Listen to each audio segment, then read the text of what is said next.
Apocalipsis 1:3. Apocalipsis 1:3, por favor. Apocalipsis 1:3. ¿Usted sí ve en esa Biblia? Santo.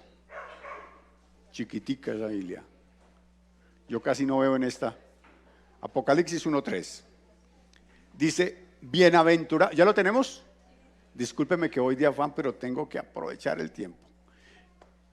Bienaventurado el que lee y los que oyen las palabras de esta profecía y guardan las cosas que en ella escritas, porque el tiempo está. ¿Cómo está el tiempo? Cerca, el tiempo está cerca. Diga, ay, ay, ay. ¿El tiempo está cómo? El tiempo está cerca. Padre, oramos en el nombre de Jesús para que tu palabra, Señor, fluya con poder y autoridad, y que en el nombre de Jesús podamos no solamente comprenderla, sino que también ministre nuestras vidas para que pueda llevarnos, Señor, al cumplimiento de lo que tú, Señor Dios, esperas de cada uno de nosotros, en el nombre de Jesús. Amén y amén. Bienaventuranzas del Apocalipsis. Bienaventuranzas del Apocalipsis. Cuando hablamos de bienaventuranzas siempre nos remitimos al libro de Mateo, ¿no? Entonces recordamos las bienaventuranzas. Bienaventurados los mansos y humildes, porque ellos verán a Dios. Bienaventurados los que tienen hambre y sed de justicia, porque ellos serán saciados, ¿cierto? Y encontramos en el Evangelio de Mateo 9 bienaventuranzas. De hecho, la palabra bienaventuranza está por toda la Escritura, está en el libro de los Salmos, está en el libro de las Crónicas, bienaventuranza. ¿Qué quiere decir bienaventuranza? Bendecido. O sea, cuando dice bienaventurados está hablando que somos ¿qué? Bendecidos, bendecidos, bendecidos, somos bendecidos. Bendecidos de tal manera que a veces estamos disfrutando la bendición y ni siquiera nos damos cuenta que estamos viviendo la bendición. A veces estamos pidiendo lo que ya tenemos.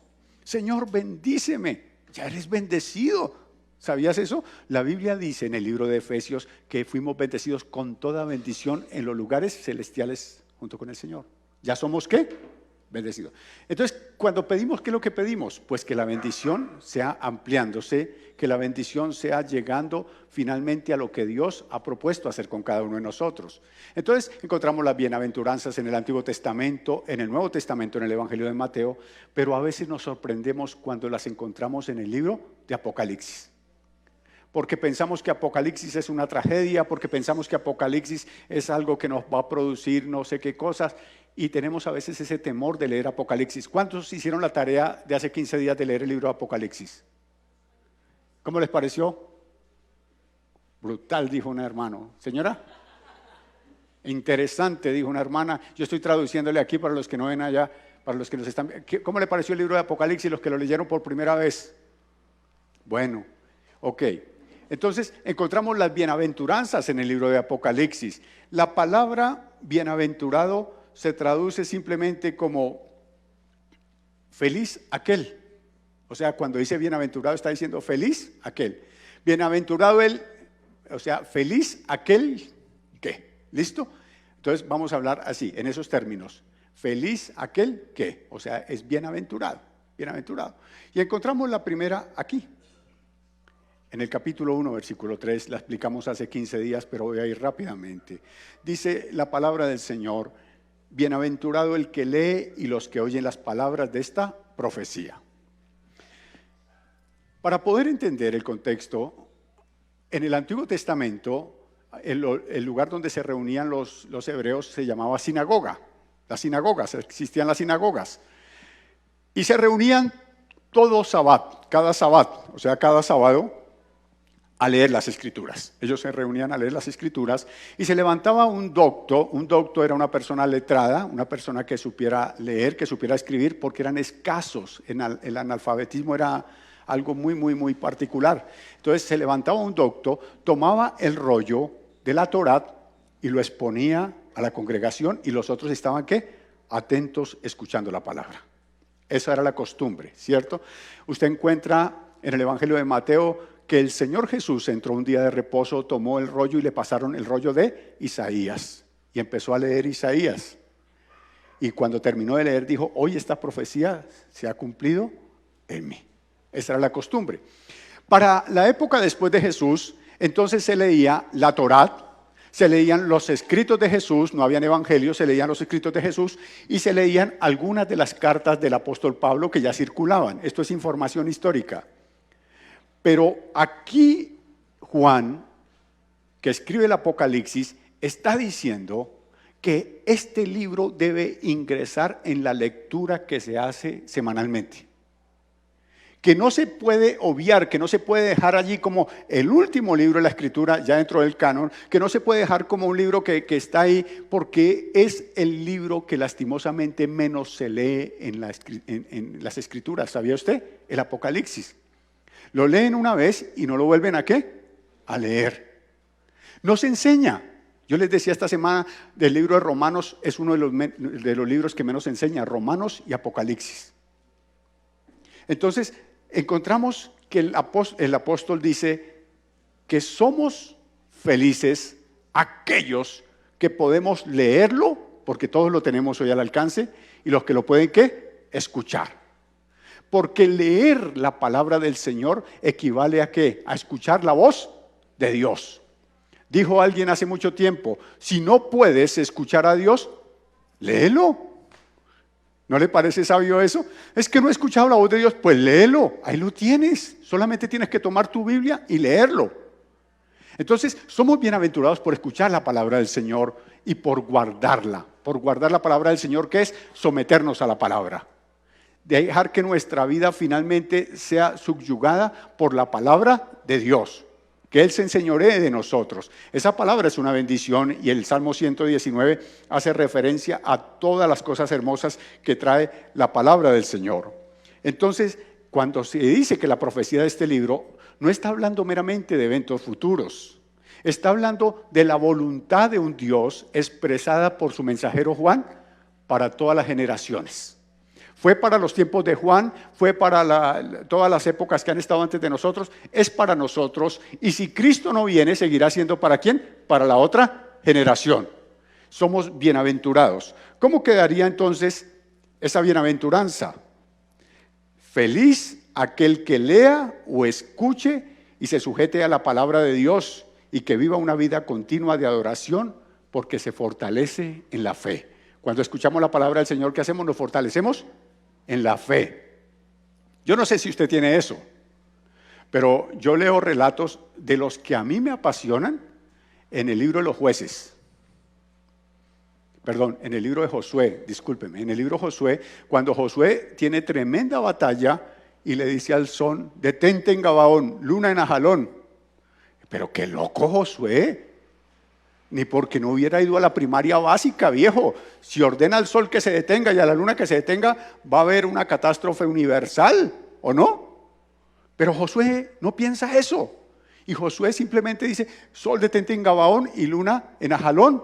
Y dice que el sol y la luna se detuvieron hasta que el pueblo de Dios obtuvo la victoria. Eso alimenta ¿qué? Mi fe. Me lleva a pedir cosas que parecen ¿qué? Ilógicas, imposibles. Por eso somos bienaventurados, porque escuchamos y leemos la palabra que nos reta a fortalecernos en la fe, atrevernos. Hoy vengo sacudido. No he pegado el ojo en toda la noche. Estaba durmiendo con una monita, pero no van a decirle a mi esposa que está de cumpleaños. Por ahí estaba, allá está. Y como a las 3 de la mañana se sentó en la cama y me abrazó y me agarró a picos y yo ahí otra vez volví y la dormí. Es mi nieta, ¿no? Usted que está mirándome, ay, no juzgue para no ser juzgado. Sí, pero no pude dormir, el Señor me estuvo hablándome toda la noche. Segundo, Apocalipsis 14:13. Apocalipsis 14:13. Vamos rapidito, Apocalipsis. ¿El pastor Miller apagó el micrófono? No, tiene que aprender, hermanito, porque ¿qué hacemos?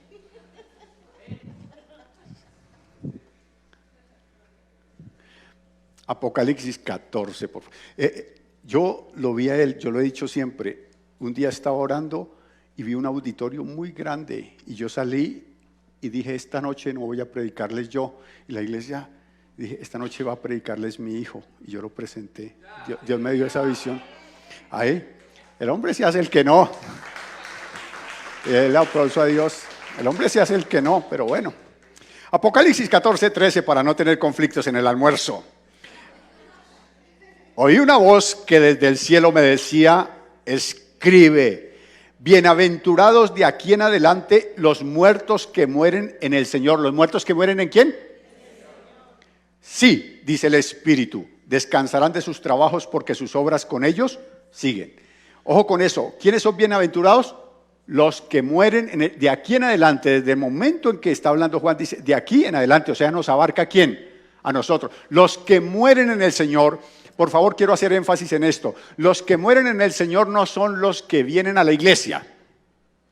Los que mueren en el Señor no son aquellos que un día estuvieron en la iglesia y simplemente ¿qué hicieron? Emigraron. No. Los que mueren en el Señor son los que permanecen ¿hasta cuándo? Hasta el fin. Porque nos está hablando de que hay una muerte, ¿cierto? Un día esto se va a acabar. Ya sea que usted esté amañado con la vida, ya sea que usted tenga planes hasta por allá, hasta el año 3000, no, lo lamento. Esto se va a terminar, no me haga esa cara porque se va a terminar, hermano. Se va a acabar y el fin será que o la muerte o que Cristo venga por su iglesia. Pero aquí está hablando de los que mueren. Bienaventurados los que mueren en el Señor son aquellos que se sobreponen a tantas cosas que pasan en la vida cristiana. Porque la vida cristiana está llena de problemas, ¿o no, Carlos? Ahí dice amén y hace las manos así. No, tampoco. Sí, está llena de problemas. Todos hemos tenido un camino complicado. A veces miramos atrás y decimos, oiga, yo pasé por ahí. ¿Sí le ha pasado eso? Cuando usted dijo, ¿cómo voy a salir de esta? Y pasó toda la noche allá desvelado y ahora ¿cómo hago? ¿Y ahora qué?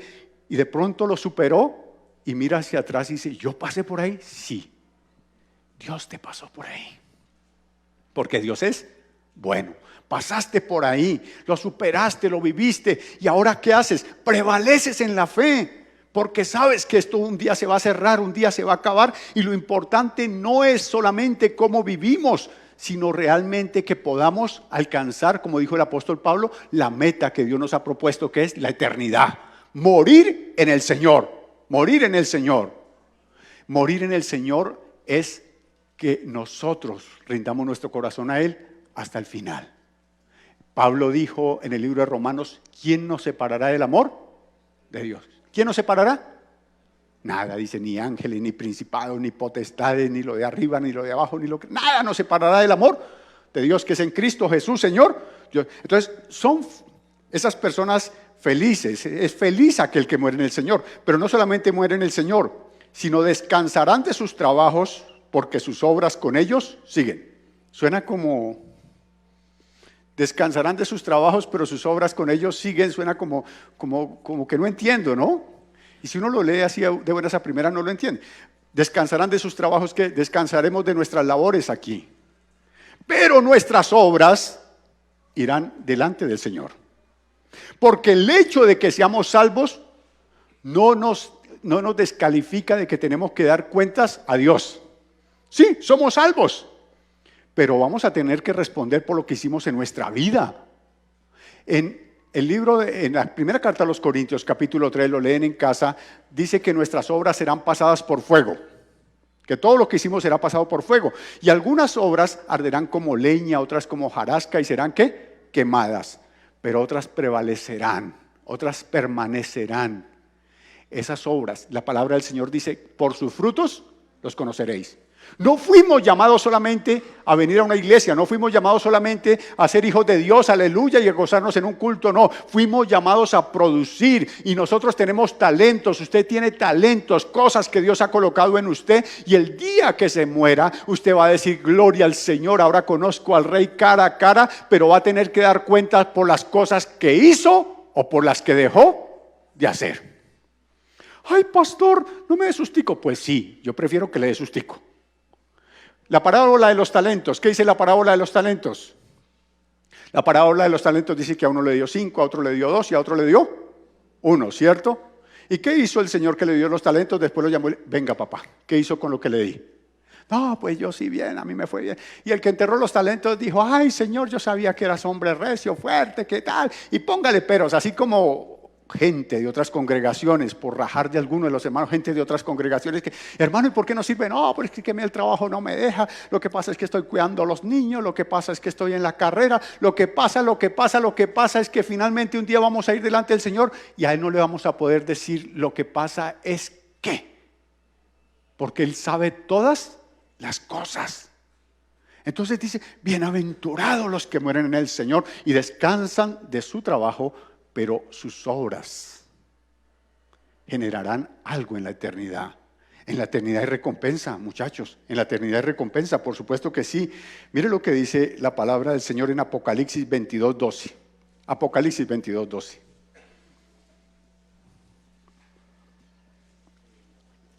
Dice, he aquí yo vengo. ¿Cuánto es que viene el Señor? El Apocalipsis dice, yo no sé si es que por asustarnos, pero cada ratico dice que el Señor viene pronto, el Señor viene pronto. He aquí yo vengo pronto y mi galardón conmigo para recompensar a cada uno según sea la obra. ¡Ay! ¿Hay qué? Recompensa. Aprendí de un amigo que está en Ecuador, el pastor Daniel Poveda, hace muchos años. Y eso lo tengo aquí grabado en mi corazón. Pero él me dijo, Miguelito, nada de lo que uno haga para el Señor, Él le quedará debiendo algo. Todo lo que tú hagas para Dios, Dios siempre te recompensará. Y no lo hacemos por la recompensa, pero aquí dice que hay un ¿qué? Un galardón.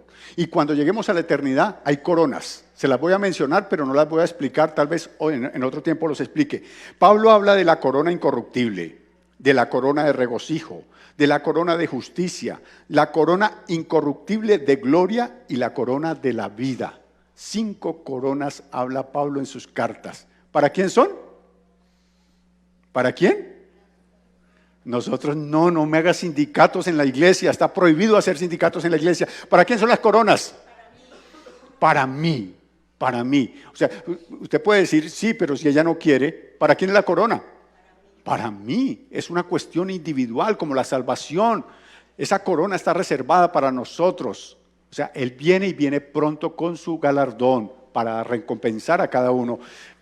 Es como una especie de estratificación que va a haber en la eternidad. De hecho, la palabra de Dios dice que aquellos que saldrán de la gran tribulación también serán salvos, por supuesto, pero ellos servirán de día y de noche en el trono de Dios. ¿Se imagina? Hay diferencias. Ya lo estaremos viendo cuando lleguemos allí. Entonces, ¿cómo quedaría nuestra bienaventuranza? Feliz aquel que se esfuerza para servir al Señor, porque descansa en la eternidad que Él ha preparado para los que creen en su nombre y además serán recompensados por su trabajo a favor del reino de Dios. Tenemos que trabajar, iglesia. Qué pena llegar uno al cielo y, ¡ay, gloria a Dios, soy salvo, aleluya! ¿Y qué hizo? Fui a culto. Y no, pues yo fui a culto. ¿Y qué? Y diezmé. Y gloria a Dios. Cuando tenía dones de sanidad, cuando tenía palabra de ciencia, cuando tenía ese don, esa gracia para entrarle a las personas. ¿Sí ves?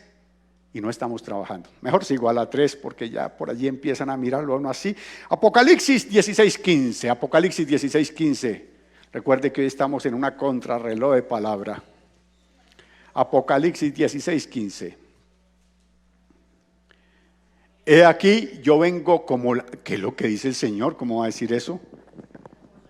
¿Cómo es que viene? He aquí que yo vengo como ladrón. Bienaventurado el que vela y guarda sus ropas para que no ande desnudo y vean su vergüenza. Vengo como esa figura la usa también en el Evangelio de Mateo.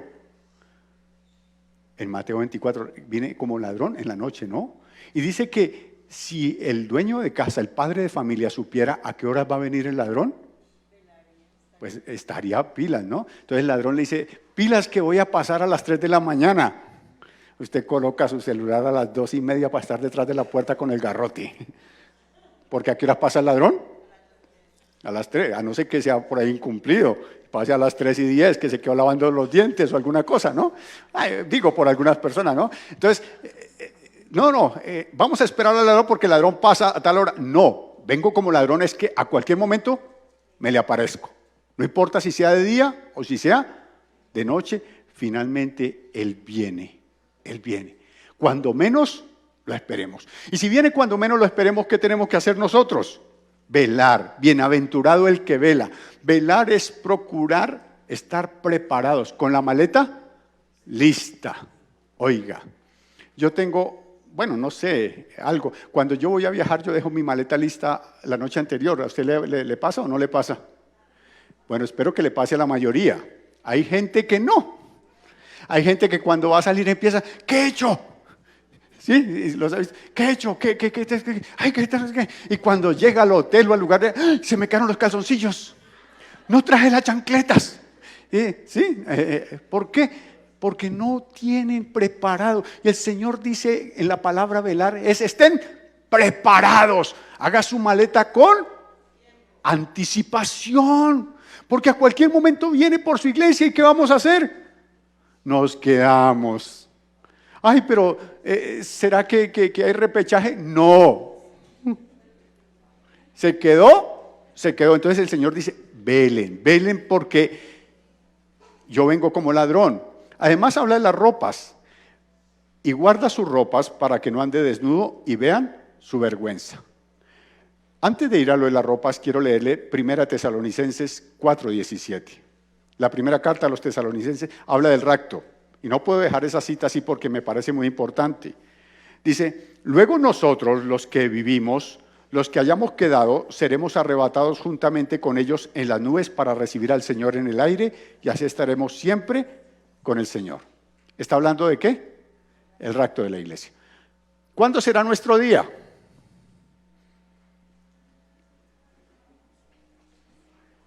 Ay, Padre, estamos esperando el rapto y me muero mañana.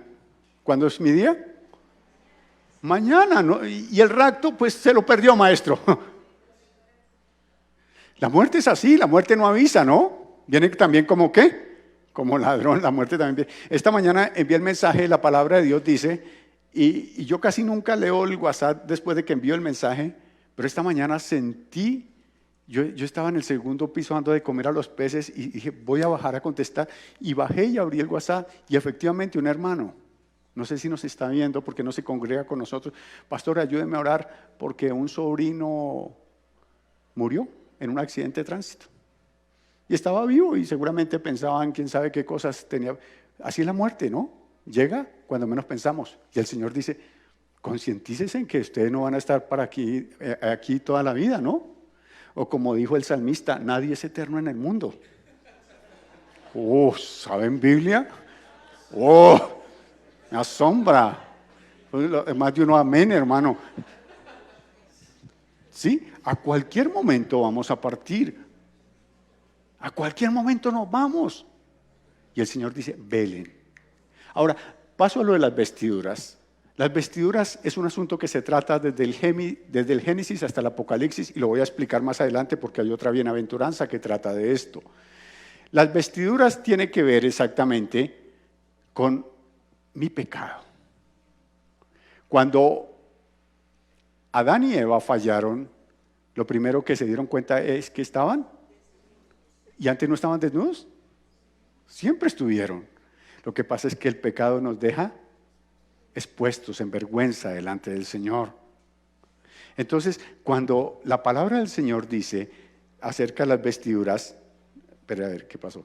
Nos está hablando, dice, para que no ande desnudo y vean su vergüenza. Dice, para que estén siempre bajo la cobertura de Cristo. Él es nuestra vestidura de gloria. Porque si andamos sin Cristo, ¿cómo andamos? Desnudos, ¿cierto? Uno por más descarado que sea, bueno, yo tengo costumbres que las iba a decir, yo en la casa ando a toda hora en calzoncillos, ¿no?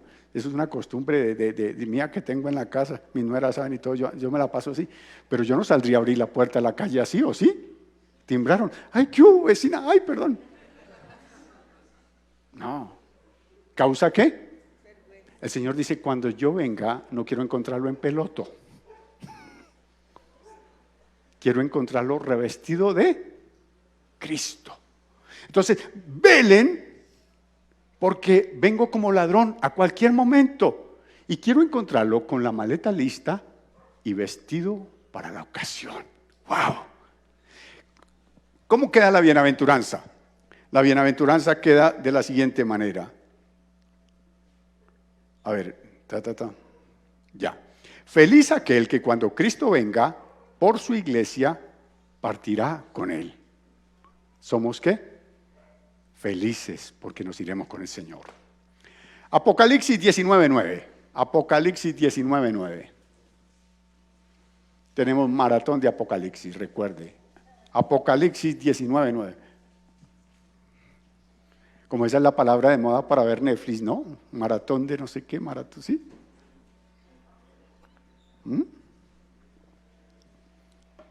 Apocalipsis 19:9. Y el ángel me dijo, escribe, bienaventurados los que son llamados a la cena de las bodas del Cordero. Y me dijo, estas son palabras verdaderas de Dios. Un dato curioso, rápidamente. En el libro del Génesis encontramos una boda. En el capítulo 2, ¿cierto? El primer matrimonio es ¿quién? Adán y Eva. El primer matrimonio es Adán y Eva. Dicen que eran muy felices porque Adán no tenía con quién pelear. No tenía suegra. Entonces, porque le acaba de felicitar y ¿cómo la vas a mirar así? ¿Ah? Sí, claro. Entonces, lo cierto del caso es que encontramos el primer matrimonio ahí, en el libro del Génesis. Y el Apocalipsis acaba ¿con qué? Con otro matrimonio. Las bodas del Cordero. Cristo casándose con su iglesia. Eso es otra figura especial que algún día haremos un estudio sobre las bodas que hay en la Biblia. Y aquí encontramos un matrimonio que lastimosamente lo echa a perder todo. Y en el libro de Apocalipsis, un matrimonio que es el esplendor de gloria. Vamos a ver de hecho los contrastes entre el libro de Génesis y el libro de Apocalipsis, porque en Génesis se echan a perder muchas cosas, pero en Apocalipsis son restauradas todas las cosas. Eso será otro, mejor dicho, tenemos mucho que hablar de Apocalipsis. Entonces, eso como dato curioso. Ahora, está hablando de las bodas del Cordero. Esto es una invitación exclusiva que hace el Señor. Es una invitación exclusiva. En Mateo 22:3, voy a leerlo rápidamente, y envió a sus siervos a llamar a los convidados a las bodas, mas estos no quisieron venir. En 22:14 dice, porque muchos son llamados y pocos escogidos. Le digo así, ¿de qué se trata Mateo 22? Mateo 22, el Señor está contando una historia de un hombre que preparó unas bodas.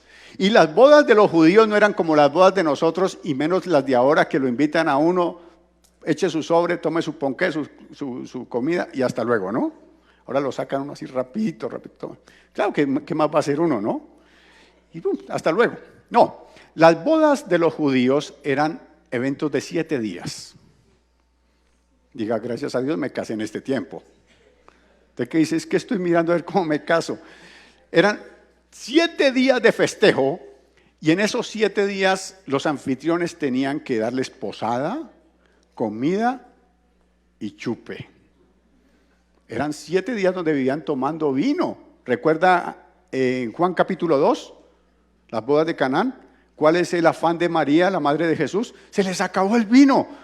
Iban como en cuarto, quinto día de festejo y se les había quedado el vino. Y dijo, no pueden quedar en vergüenza. Era una vergüenza que se terminara así. Entonces, las bodas eran de 7 días, de 7 días. Y el Señor invita a las bodas primero a unos que no quisieron venir, a los judíos. Esa explicación está en Romanos 9 al 11. El Señor invitó a su pueblo, su nación se resistió para que por gracia nosotros pudiéramos entrar los gentiles.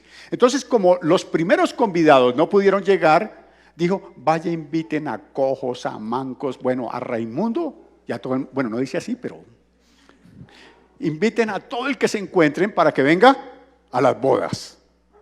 Es el tiempo de los gentiles, es cuando se abre la gracia para nosotros que no somos judíos, la gracia sobre nuestra vida. Todo el que quiera entrar, puede entrar. Pero dice el versículo último que leímos, que muchos son los llamados, porque el Señor llama a todo el mundo en su infinito amor, pero escasamente muy pocos permanecen ¿hasta dónde? Hasta el fin, lo que ya hablamos. Entonces, esas bodas será un evento grandioso, un evento glorioso. El pasaje de Mateo 22 termina con esta figura. un tipo se logró colar, no sé cómo se coló. Tiene que leerlo en la casa. El tipo se coló y cuando vino el anfitrión y le dijo, maestro, ¿y esa pinta? Bueno, no le dijo así, le dijo, ¿y esas vestiduras? No estás vestido para boda. Tiene que leerlo, yo le cuento mi versión, usted lea la Reina Valera. Le dijo, maestro, ¿y esa pinta que usted trae para el matrimonio? Dijo, no, porque, no, que nada, ni que nada. Dice que lo amarraron y lo echaron afuera, a las tinieblas. Y dice que allí será el lloro y el crujir. ¡Wow! O sea, el que no está en la boda, ¿qué está haciendo? Está sufriendo. Porque mientras las bodas del Cordero se dan, no en 7 días, sino 7 años de la tierra, que son 3 años y medio de tribulación y 3 años y medio de gran tribulación, nosotros ¿dónde estaremos? En las bodas del Cordero, casándonos con Cristo. Y será un matrimonio para siempre, este matrimonio será eterno, nadie nos separará del Señor porque estaremos con Él siempre en la eternidad. ¿Cómo se resume esta bienaventuranza? Feliz aquel que esté en las bodas con Cristo, porque nunca se separará de Él. Wow. Apocalipsis 26, rapidito, vamos rapidito. Apocalipsis 26, ya vamos en la quinta. Apocalipsis 26.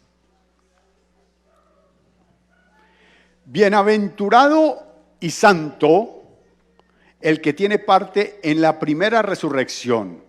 La segunda muerte no tiene potestad sobre estos, sino que serán sacerdotes de Dios y de Cristo y reinarán con Él 1000 años. O sea, feliz aquel que tiene parte en la primera resurrección.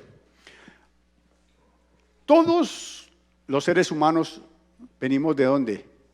De un nacimiento, ¿cierto? Sea por cesárea, por parto natural, como quiera. Nacimos una vez, ¿cierto? Nacimos una vez. El asunto es que todos los hombres tenemos la oportunidad de nacer 2 veces. La primera es el nacimiento de la madre, el nacimiento que conocemos como natural, es el primer nacimiento. El segundo nacimiento es el que está en Juan capítulo 3, el que naciere del agua y del espíritu, o sea, ser nuevas criaturas. Cuando hablamos del segundo nacimiento, estamos hablando de que el que nace de su madre y el que nace por segunda vez a través del espíritu, del agua y del espíritu, es una persona que morirá una sola vez. O sea, la muerte natural, porque está establecido para los hombres que mueran ¿cuántas veces? Una sola vez y después el juicio. Entonces dice la palabra, moriremos una vez. Y cuando llegue el día de la muerte, será un día grandioso, porque será el día que vivimos para Cristo. O sea, los que nacemos 2 veces, cuando morimos, nacemos para Cristo.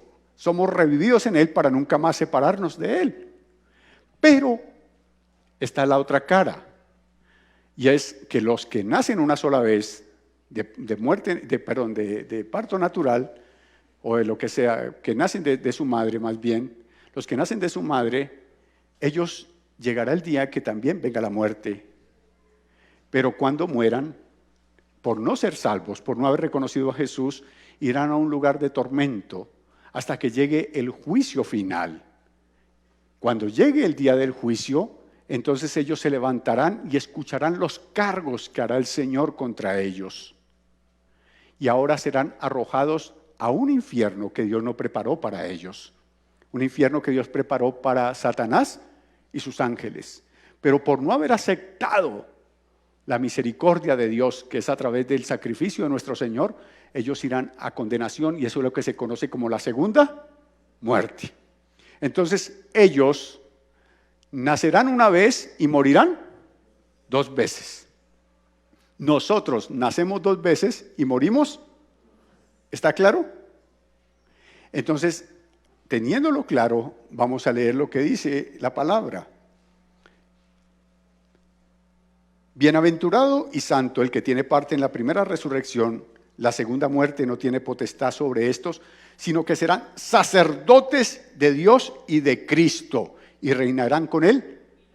¿Sacerdotes quién es? El que está en un templo. Eso quiere decir que cuando el Señor venga a la tierra, ¿cuántos nunca han montado en un caballo? Levanten la mano los que nunca han montado en un caballo. Prepárense, porque viene el día en que vamos a montar a caballo. ¿No le da risa, hermano? Es cierto. Apocalipsis dice en el capítulo 19 que Él viene en un caballo, ¿qué? ¿Y detrás quién viene? ¿Su gran qué? ¿Quién es su gran ejército? ¡Oh! Los que estábamos en las bodas del Cordero, vendemos también en qué. No es en moto, papito. No es en Uber. No, imagínense, el rey en su caballo blanco allá y nosotros atrás. ¡Ah! Lea Zacarías 14, léalo Zacarías. Y viene con él su gran ejército, dice Zacarías 14.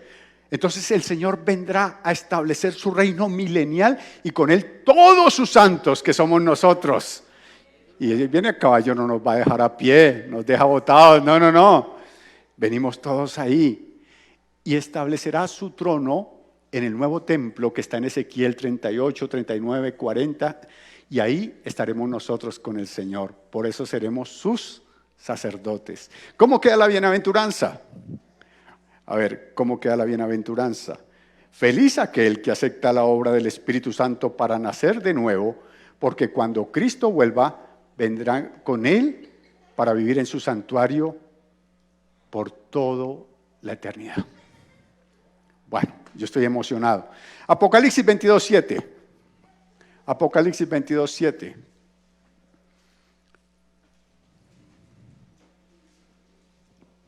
He aquí, vengo pronto. ¿Qué es lo que dice el Señor? Oiga, yo no sé qué el Señor, qué es lo que dice. Cada ratico dice que ¿qué? ¿Usted cree o no? ¿Vengo qué? Quiero hablar con los más veteranos. ¿Dónde está Vladimir? ¿Se acuerda cuando uno montaba en bus, iba a timbrar para que el bus lo dejara, y cuando iba a poner el timbre aquí había una calcomanía que decía, ¿Cristo viene pronto? Los evangélicos ponían calcomanías, Cristo viene pronto, y uno iba a timbrar y Cristo viene. Ahora iba uno por las calles y veía el grafite que decía, Cristo viene pronto, y por todo lado. Y eso lo están diciendo desde la época del Apocalipsis. Cristo viene pronto. Pero el apóstol Pedro nos explica que para el Señor un año es como 1000, pero un día es como 1000 años y 1000 años como un día. Nos dice eso, ¿no? Y dice que aquellos que le tienen por tardanza, no es que el Señor se esté tardando, no, dice, no es que el Señor esté demorado, dice que es que tiene misericordia, esperando a que todos se conviertan y sean. O sea, cada vez que nace alguien, el Señor, imagine el Señor sabiendo lo malos que somos los hombres y el Señor haya esperanzado que se conviertan. Imagínese el amor de Dios, esperando a que todos se conviertan y sean salvos. Por eso no ha venido por su iglesia, o si no, esto ya se había acabado hacía tiempo. Entonces, finalmente el Señor dice, vengo pronto. Bienaventurado el que guarda las palabras de la profecía de este libro, el que se somete a las palabras, ya lo expliqué en 1:3.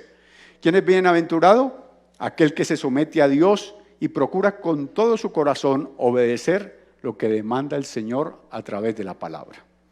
Y la última, alcancé. Apocalipsis 22:14. Apocalipsis 22:14. Apocalipsis 22:14, por favor, léalo conmigo.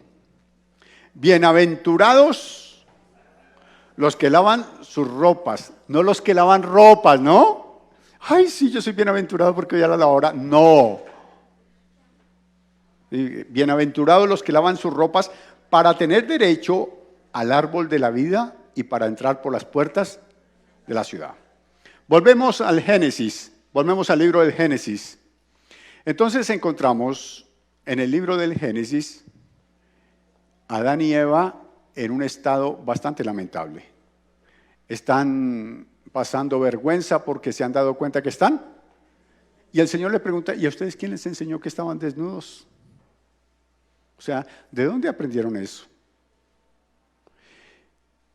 De ahí en adelante viene la forma de Dios, porque el Señor ofrece un sacrificio. Recuerda que mata un animal para colocarles una vestidura para cubrir su desnudez. Ese sacrificio que hace el Señor en el libro de Génesis capítulo 3 es tipo de Cristo. que luego vendría a derramar su sangre para cubrir nuestros pecados, para lavar nuestros pecados. Cuando estamos en pecado, básicamente estamos desnudos. ¿Recuerda lo que estamos hablando ahorita? Cuando estamos en pecado, estamos desnudos. Y a veces nosotros los hombres tratamos de cubrir nuestra desnudez con apariencias, con engaños, con muchas cosas, ¿no? Como para disimular el asunto. Pero Dios no puede ser burlado y a Dios no lo podemos engañar. La única forma que tenemos para cubrir nuestros pecados es aceptando a Cristo, pidiendo perdón y apartándonos de la maldad. Es la fórmula del Señor, ¿no? Entonces, a través de la sangre de Jesús son lavadas nuestras vestiduras. A través de la sangre de Cristo son lavadas nuestras vestiduras. Y ya no tenemos vestiduras viles, ya no tenemos vestiduras del mundo, sino ahora nuestras vestiduras son la gloria de Dios. Estamos revestidos de Cristo. Estamos revestidos de Cristo. Y si estamos revestidos de Cristo, dice la palabra que acabamos de leer, que tenemos derecho, óigame bien, tenemos derecho al árbol de la vida. ¿Volvemos a dónde? Al Génesis. ¿Usted se da cuenta que desde el Génesis no había vuelto a aparecer el árbol de la vida? ¿Qué pasó con el árbol de la vida? Cuando Adán y Eva pecaron, el Señor les dijo que se apartaran, no vaya a ser que también comieran del fruto del árbol de la vida, porque vivirían eternamente en pecado. Entonces agarró y colocó un serafín con una espada refulgente para que el hombre no pudiera acercarse al árbol de la vida, y quedó prohibido a toda la raza humana acercarse al árbol de la vida. Pero ahora hay restauración en Cristo. Ahora las cosas cambian, ahora todo es diferente. Ahora, por ser lavados con la sangre de Jesucristo, no solamente tendremos eternidad, sino podemos comer del árbol. Uy, tremendo. Comer del árbol de la vida. Lo que estaba prohibido dejó de ser prohibición para pasar a ser algo que podemos disfrutar con el Señor, el árbol de la vida. ¿Y a qué más tenemos derecho? A entrar por las puertas en la ciudad. ¿Cuál ciudad? Apocalipsis 21:2. Apocalipsis 21:2.